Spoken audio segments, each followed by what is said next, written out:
दशरथ जी महाराज और कौशल्या मैया, कैकेयी और सुमित्रा, इनके संतान नहीं हुई।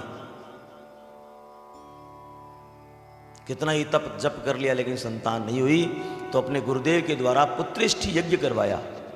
पुत्रेष्ठी यज्ञ वही ब्राह्मण कर सकता है जो किसी अन्य जगह का अन्न ना खाता हो। वो उनके गुरु थे वशिष्ठ जी। इन्होंने पुत्रेष्ठी यज्ञ करवाया, बड़े विधिवत तरीके से करवाया, और करवाते ही साक्षात यज्ञ नारायण खीर का कटोरा लेकर के उत्पन्न हो गए महाराज।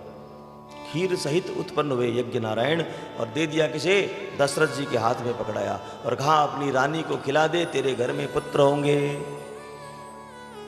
दशरथ जी ने उसे दिया अपनी बड़ी रानी कौशल्या के हाथ में। लेकिन तीनों रानियों में बड़ा प्रेम था, बहनों से भी अधिक प्रेम था तीनों में, इसलिए कौशल्या ने क्या किया?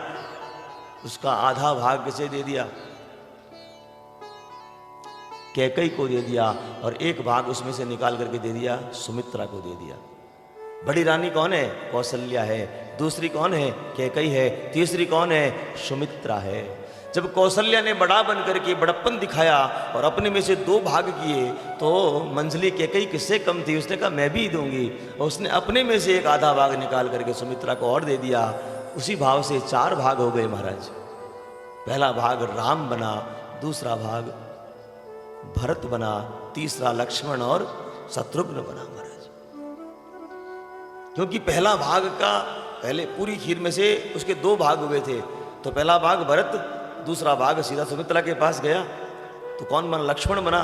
तो कितना प्रेम है लक्ष्मण और भरत के भगवान राम से, क्योंकि उसी एक भाग के 2 टुकड़े हुए। समझिए बात को। अब कैकेयी ने जब अपने में से निकाल के दिया, शत्रुघ्न जिसकी चर्चा भी नहीं होती है, वो और कम हो गया, है ना। चौथा भाग था शत्रुघ्न। अब सारा भाग तो निकाल रहे हैं, हाथों से निकाला होगा, है ना, प्रसाद है भगवान का। ये चरणामृत जो लेते हैं ना, चम्मच से नहीं लेना चाहिए कभी भी। प्रसाद परमात्मा का हाथ से लेना चाहिए। पुराने गांवों में हमें तो अजीब लगेगा कि हम शहरों में आ गए। प्रसाद जो पाते हैं ना, करपात्र पाते हैं, हाथ में पाते हैं। विष्णु भगवान के मंदिरों में जाओगे ना, संध्या रात्रि की शयन आरती होती है, उसमें कोई दोना पत्तल नहीं मिलता है, फलों का प्रसाद चढ़ता है, वहाँ पे हाथों में ही पाना पड़ेगा आपको। स्पर्श होता है, अंगों का स्पर्श। तो हाथों से दिया होगा तो सारा पात्र तो साफ हुआ नहीं होगा। कहते हैं जैसे ही दिया और भगवान राम लक्ष्मण भरत शत्रुघ्न आ गए, अयोध्या में आनंद दुंदुभिया बजने लगी, वो पात्र वहीं पड़ा था। कोई पक्षी उसे उठा करके ले गया, और अंजनी माता, केसरी की पत्नी अंजनी माता किसी वृक्ष के नीचे बैठी थी। उसी वृक्ष के ऊपर वो पात्र लेकर पक्षी गिरा, और वो गिरा, रख नहीं पाया होगा, वो जो पात्र उल्टा हुआ, जम्भई आई अंजनी माता को, वो कुछ द्रव्य अंजनी माता के मुखारबिंद में चला गया।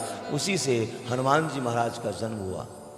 तो एक भाव से हनुमान जी महाराज कौन है? राम जी के भाई हैं।